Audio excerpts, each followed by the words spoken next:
In this video, we are going to learn how the concept of impulse response help us to predict the output of a system to any arbitrary signal. You give any kind of signal without providing that complicated signals into the system. I can predict what will be the output simply by analyzing the impulse response of the system. So what is meant by that? I have a system. If you are allowing me to give an impulse input to the system and take the impulse response, only using this data in my hand, that is the impulse response, I can predict how the system will behave to any input, any signal, whatever complicated signal comes, how the system will react. I can predict that. So that is one of the beautiful concepts. So how it is possible? Why it is true? Why this concept is true? That is what we are going to discuss in this video. So we will go in both mathematical and conceptual way. Now let us go into the video. In this short video, we are trying to understand how can we predict the output from the impulse response. How can we predict the output y of t of any system using the impulse response. So without giving the input and taking the output, we can predict. Impulse response help us to predict the output. So how it is possible? That is what we are going to see in this short video. Here we can see a signal delta of t. This is nothing but our impulse signal, right? We know that these impulse signals cannot be generated in the laboratory, and this is just a mathematical concept. So to understand it better, we are approximating the impulse signal as a pulse signal. So better we will start with the pulse signal, so we will easily understand the concept we are trying to convey here, right? So you have to note that delta of t, that is impulse signal, is defined like this. The height of delta of t is equal to 1 by delta t or 1 by delta tau. Why it is like that? 1 by delta tau. Okay, so why it is like that? When the width is equal to delta tau, if you multiply 1 by delta, that is height into width, you will get area, right? You will get area which is equal to 1. So that is how the impulse signal is defined. What is the definition? Minus infinity to plus infinity, del of t dt is equal to 1. Area of impulse signal is 1. This is how we define the impulse signal. But what about pulse signal? We are approximating the impulse signal as pulse signal. We are approximating that the height is equal to 1. Height is equal to 1. So what is the definition of this pulse signal? P of t is equal to 1 for 0 to del of t. From this, in this interval, it has a value 1, 0 otherwise. That's how we define the pulse, right? Actually we have to do our analysis with this del of t, but it is little bit difficult to understand. So we are starting with p of t, that is pulse signal, and we will introduce del of t in between the mathematical analysis. That is the concept we are going to adapt here. Here you can see our signal x of t. This is our signal x of t. I am going to draw it within red color. So this is our x of t. So we are approximating x of t using small pulses, which we have already seen in the second video, right? We have seen how can we approximate the signal x of t using small pulses, and the pulse width is del of tau. And when del of tau approaches 0, approximation become better, and we know that these pulses become impulse signals, right? Now at any point t is equal to n del of tau, right? At any point, right? It can be any point. This arrow is moving. This arrow is moving arrow. It can move to any places. At any point t is equal to n del of tau. Maybe if n is equal to 1, it is del of tau. If n is equal to 5, it is 5 del of tau. Any impulse in this approximation can be represented like this. So how it is represented? It can be represented as our basic fundamental pulse, right?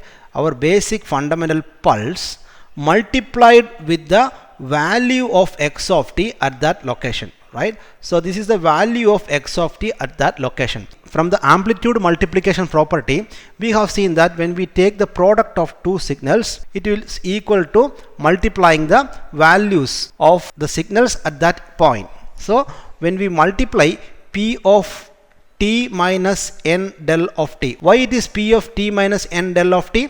Because we are considering the pulse located at a distance n del of t from 0 axis.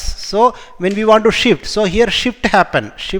So from the operation of the signals, we know that if you want to shift towards right, or if you want to delay, we have to write like x of t minus capital T. So the same thing. So this much delay or shift we have to perform on the signal, and that signal will have a height of 1. That signal will have a height of 1, and that is not enough for us. We want approximation which is equal to this strip, this longer strip. We want the approximation which is equal to the longer strip. Now how can we make our pulse which has a height 1 equal to this much height? Simply by multiplying the value located at x of t in the graph x of t.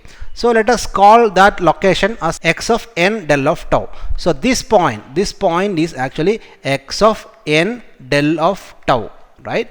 At that value into our pulse, right? The pulse height is 1. So this particular value, which is the amplitude of x of t at that location, multiplied with the pulse with the height 1, will give you this particular point. So which can be represented like this. So I will erase all the inks. So that can be represented as x of n del of tau into p t minus n del of tau. So this is the representation of this single pulse, right? This is the single pulse. You may have a doubt, sir, why you are not using only p of t minus n del of tau? The answer is that actually the height of this pulse is 1. We want this much height pulse. We need a pulse with this much height. So how to bring this height into the formula? Only by multiplying this pulse of height 1 using this particular term. That is the value of the function x of t at that location. Now, how can we create the entire signal x of t? How can you create the entire signal x of t? We have to add all these kind of pulses.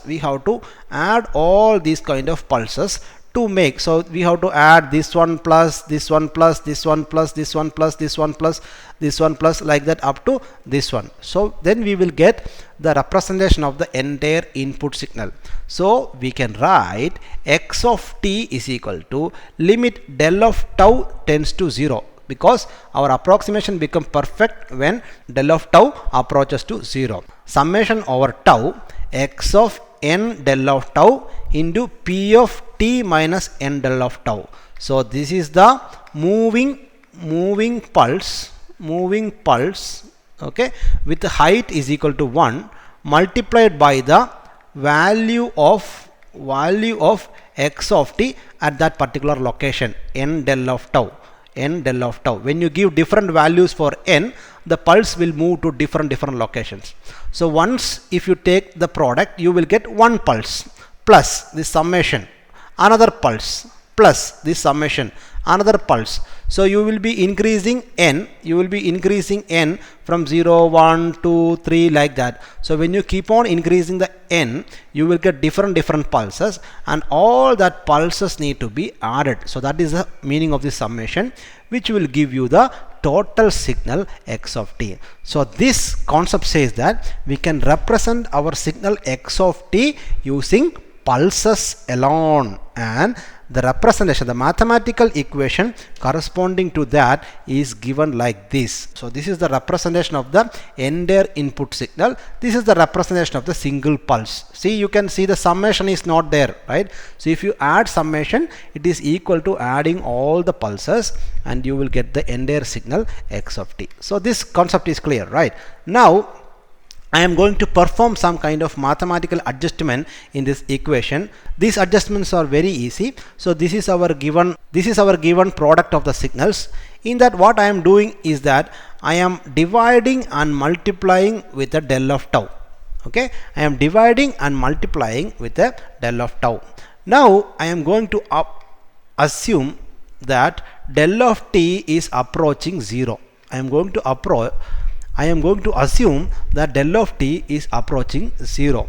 So what happens if del of t approaches 0? Here in the denominator, if del of t approaches 0, what happens? this value will become infinity.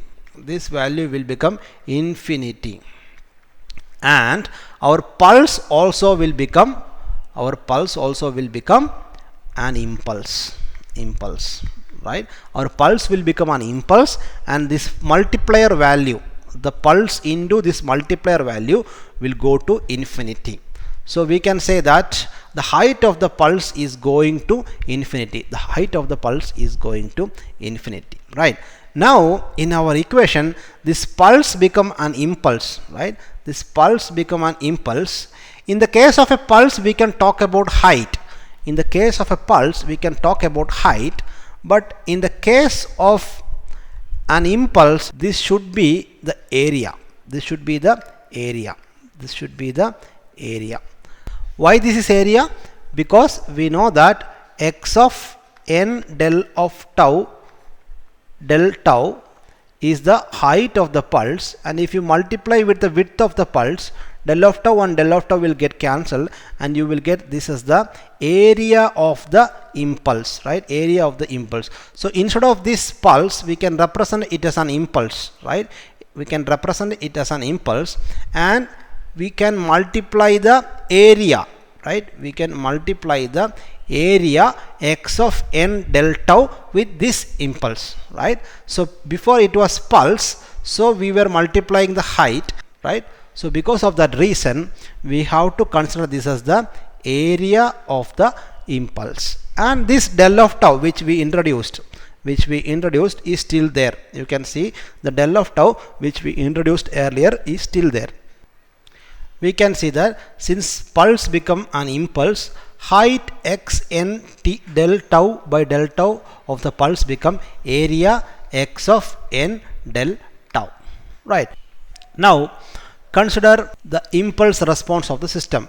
We know that we have a system like this. If you provide an input, we will get an output. If you provide del of t, that is the impulse signal, we will get the impulse response h of t. Now if I shift the impulse, see, del of t minus n del of tau, that is shifted impulse. If I provide the shifted impulse, what I will get? I will get the shifted response. I will get the same response shifted. See, you can see it is h of t minus n del of tau. This is a shifted response. The same response is shifted towards right. How much it is shifted? The shift of the impulse. It is equal to the shift of the impulse. So this is because of the property called shift invariance or time invariance property. Now if I multiply this particular impulse with this area, what happened? This become a larger pulse. This become a larger pulse with area which is equal to x of n del of tau, right? And if you give such a signal to the system, what happened?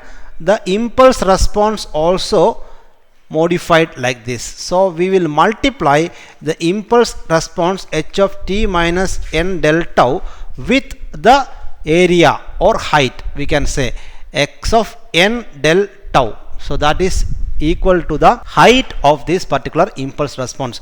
In the case of impulse, we have to consider this as the area. In the case of other signals, we can consider it as height, right? So if you provide an impulse which is multiplied with certain area, you will get a response which is the actual response multiplied with some value.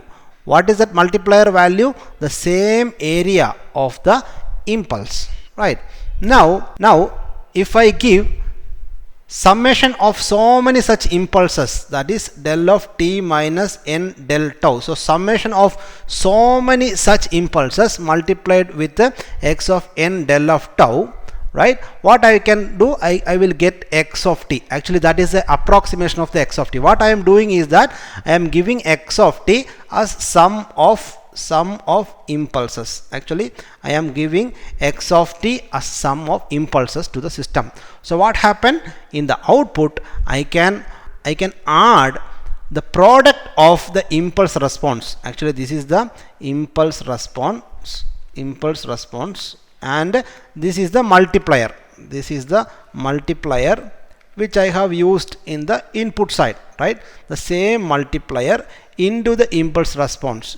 If you take all such impulse responses, sum of all such impulse responses, then we will get y of t. That will be the output response. That will be the output response. So here you can see, if you know only h of t, that is the impulse response, you can find out or you can predict y of t. You can predict y of t. How you predict the y of t?